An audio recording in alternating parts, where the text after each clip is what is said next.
Robotic surgery കഴിയുമ്പോൾ ഇപ്പോഴത്തെ നമ്മൾ കാണുന്നത് റിക്കവറി ശകലം ഫാസ്റ്ററാണ്.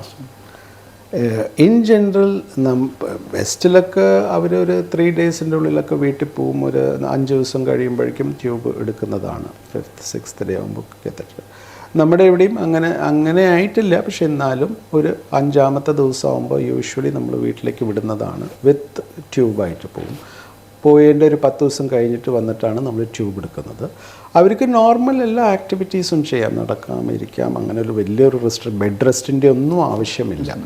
ആൻഡ് ഈ ട്യൂബ് എടുത്തതിൻ്റെ ശേഷം പിന്നെ അവർക്ക് നോർമൽ ലൈഫിലേക്ക് വിതിൻ 2 to 3 വീക്സിലേക്ക് പോകാവുന്നതാണ്. എല്ലാ നോർമൽ ആക്ടിവിറ്റീസ്. ഇതിൽ വലിയ മുറിവുകളൊന്നുമില്ല. ചെറിയ ഒരു പ്രോബബ്ലി ഒരു സെൻറ്റിമീറ്ററിൽ താഴെയുള്ള ഒരു 5 മുറിവുകളാണ് ഉണ്ടാവുന്നത്. 5-6 മുറിവുകളാണ് ഉണ്ടാവുന്നത്. അപ്പോൾ അതിൽ ആ ഒരു മസിൽ വീക്ക്നെസ്സും കാര്യങ്ങളൊക്കെ കുറവാണ്. ഞങ്ങൾ കണ്ടിരിക്കുന്ന വേറൊരു കാര്യം, ഇതിലൊരു പെയിനും ശകലം ഇമ്മീഡിയറ്റ് പോസ്റ്റ് ഓപ്പറേറ്റീവ് പീരിയഡിലൊക്കെ കുറവായിട്ടാണ് കാണുന്നത്. അപ്പോൾ recovery is definitely faster compared to open. And മറ്റുള്ള രീതിയിൽ നമുക്ക് കാത്തറ്റർ ഏർലി ആയിട്ട് റിമൂവ് ചെയ്യാൻ പറ്റുന്നതാണ് അവർക്ക്. അങ്ങനത്തെ കാര്യങ്ങളുണ്ട്. ആൻഡ് ഈ പറഞ്ഞ കോണ്ടിനൻസും, അതായത് മൂത്രത്തിൻ്റെ കൺട്രോളിൻ്റെ കാര്യങ്ങളും കുറച്ച് നമ്മൾ പ്രോപ്പറായിട്ട് ചെയ്യുകയാണെന്നുണ്ടെങ്കിൽ ഏർലി ആയിട്ട് കിട്ടുന്നതാണ്. പിന്നെ ഇപ്പോൾ എനിക്കൊരു സംശയം ഉണ്ടായത്, കാരണം ഒരു ഇൻഷുറൻസ് ഒക്കെ നമുക്ക് ഈ റോബോട്ടിക് സർജറിയൊക്കെ ഇപ്പോൾ എല്ലാ ഇൻഷുറൻസും കവറാണെന്നാണ് നമുക്ക് അറിയാൻ പറ്റിയത്. ഇപ്പോൾ ഡോക്ടർ അതിനെക്കുറിച്ചൊന്ന് എക്സ്പ്ലെയിൻ ചെയ്യുകയാണെങ്കിൽ നല്ലതായിരിക്കും. കാരണം ഇപ്പോൾ റോബോട്ടിക് എടുത്തു കഴിഞ്ഞാൽ ഇൻഷുറൻസ് കിട്ടുമോന്നൊക്കെ ഒരു സംശയം എല്ലാവർക്കും ഉണ്ടാവാം. അപ്പോൾ അത് ഓരോ ഇൻഷുറൻസ് കമ്പനി നമ്മൾ എങ്ങനെയാണ് നമ്മുടെ പോളിസി എന്താ എടുക്കുന്നത് അതനുസരിച്ചിട്ടിരിക്കും. ആ പോളിസിയുടെ കവറേജ് അനുസരിച്ചിട്ടിരിക്കും. ഈ പറഞ്ഞ കാര്യം ശരിയാണ്. പണ്ട് ഈ robotic surgeries insurance companies cover ചെയ്തിരുന്നില്ല. ഇപ്പോഴത്തെ പുതിയ ഇൻഷുറൻസിൻ്റെ റൂളിങ്ങിൽ പറഞ്ഞിരിക്കുന്നത് അത് കവർ ചെയ്യുമെന്നുള്ളത് തന്നെയാണ്.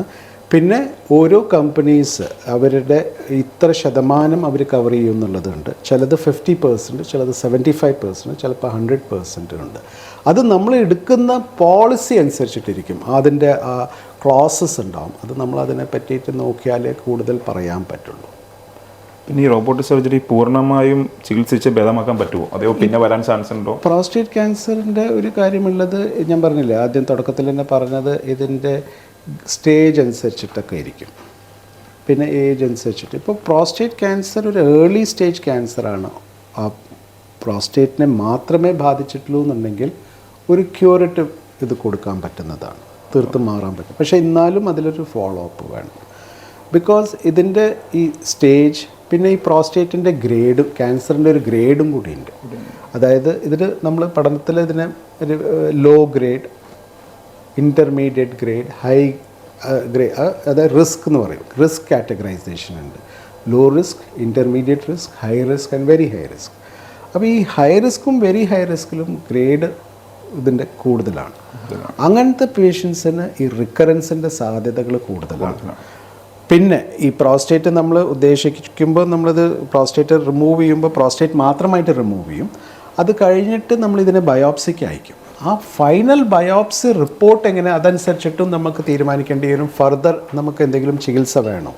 ഇപ്പോൾ ഫൈനൽ ബയോപ്സി റിപ്പോർട്ടിൽ സപ്പോസ് അത് പ്രോസ്റ്റേറ്റിൽ നിന്ന് പുറത്തേക്ക് എങ്ങോട്ട് ഉണ്ടെന്നുണ്ടെങ്കിലും നമ്മളതിനെ ഫോളോ അപ്പ് ചെയ്ത് നോക്കും, PSA അങ്ങനത്തെ കാര്യങ്ങൾ.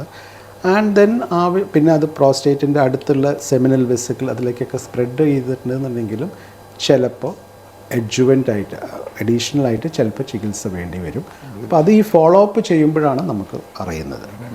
അപ്പോൾ ഡെഫിനറ്റ്ലി അത് യങ് പേഷ്യൻസും അത് പ്രോസ്റ്റേറ്റ് ഗ്രന്ഥിയെ മാത്രമേ ബാധിച്ചു, വേറെ എങ്ങോട്ടും ഇല്ല.